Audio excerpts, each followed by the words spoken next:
All right, so the final thing we have is a PC chair report. First, I have many thanks. So thanks to all of you, the speakers, authors, and attendees for being with us for these 2 days. Without you, we will not be able to make these 2 wonderful days.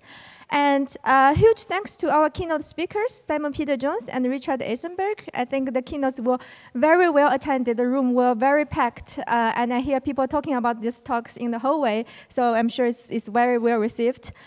And great thanks also to the co-chair. So we have two chairs. So Garrett was the senior chair and I'm the junior chair. And Garrett's duty is to receive and reply to dozens of my emails and help me out in the difficult situations. So I won't be able to make it without him. So thanks, Garrett, who unfortunately cannot make it to ICFP this year. And also thanks the Haskell Steering Committee, who guided us through this whole process, and the ICFP Splash organizers and the volunteers. And if you see the volunteers passing mics around, huge thanks to them for helping organize the sessions.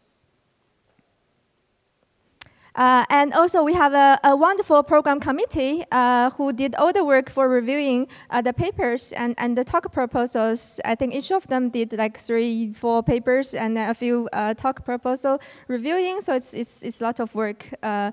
And they provided very constructive and helpful review, so thanks to the program committee as well.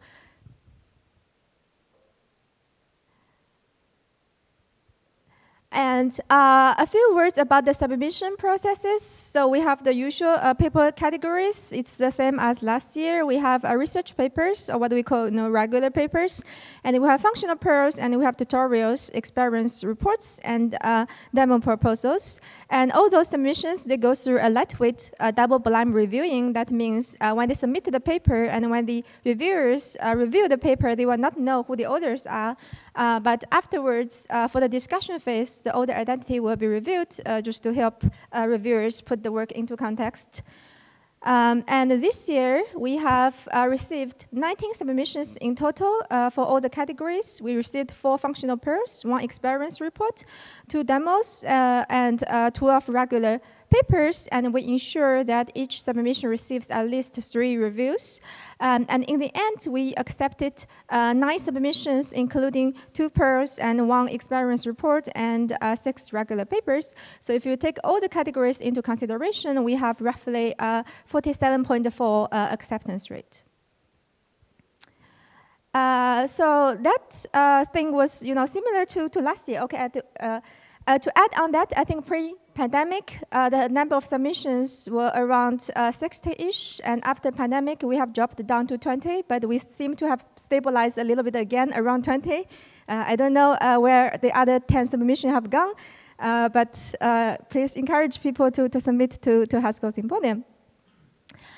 And you may have noticed something new this year. The first is, I think somebody mentioned that during Richard's keynote as well, which is we don't have Haskell implementers workshop this year at ICFP.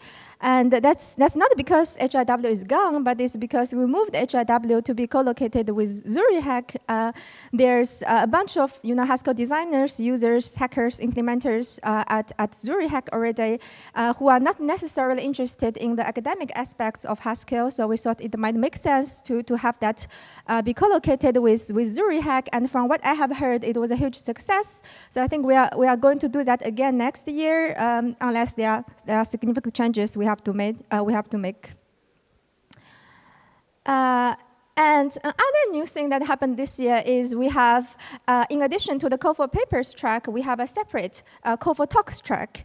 For this is partly because we don't have HIW anymore at ICFP, but for people who want to share their work around Haskell, they can submit a talk proposal. And many other workshops do this as well, like OCaml and Tidy. They accept work in progress to be presented as a talk, and those talks are not included in the proceedings. And for this year, we just required talk proposals to be, next one. Yes. talk proposals to be we just require an abstract with no more than 300 words. This is the same requirement as HIW. So we sort of try to see how those talk proposals work and decide whether we would keep it. Admittedly, I think 300 words are not sort of enough to actually imagine how the talk will go. So as for some talks, I think they submitted PDFs as well, like talk slides, or like maybe a PDF for work in progress to help the reviewers contextualize the work a little bit. And the other way we could do it next year maybe is to require, a 2-page of extended abstract, so it includes, more details about what would be included in the talk. And for this track, we also made the deadline very close to the conference, with the idea being, look, if you know that you are going to attend SFP, maybe you would consider giving a talk at the Haskell Symposium to share your work in progress. So that's also why we made the deadline very close to the conference. But then later I also realized maybe some people would like to know for sure if they are going to talk about anything at the conference beforehand. So maybe there is something we can do about that as well next year. Yes, we together we received 6 talk proposals, and we decided to accept all of them. And the problem that causes is in the end, we could not fit everything into the schedule. So for the research papers, we have a 30 minutes talk for them that has been decided beforehand, and then to fit all the talks into the schedule, in the end, we can only make them 20 minutes. So I also heard because this is a new track this year, like many people have not heard about this COFO Talks track for Haskell Symposium. I heard people saying that if they had known there was such a track, they would submit something. So please spread the words that we are going to have this new track, and maybe we are going to keep this new track for next year. So please encourage people to submit talk proposals and talk at the Haskell Symposium. And I have a few thoughts going through this whole process, and I think maybe some changes we could make for next year. The first is, if you still remember, for the COFO papers track, we still accept demos. But then separately, we have this COFO Talks proposal. And maybe something we can do next year is to actually merge these two things, because the demo is a talk, right? And you could also do that with 300 words of abstract or extended 2-page extended abstract.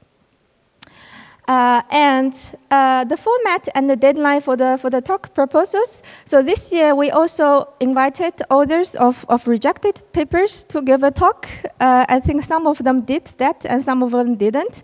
And I think an easier process to make that happen might be just we provide additional checkbooks. If your paper got unfortunately rejected, would you still be willing to present a talk? Then we can still accept those submissions as talks.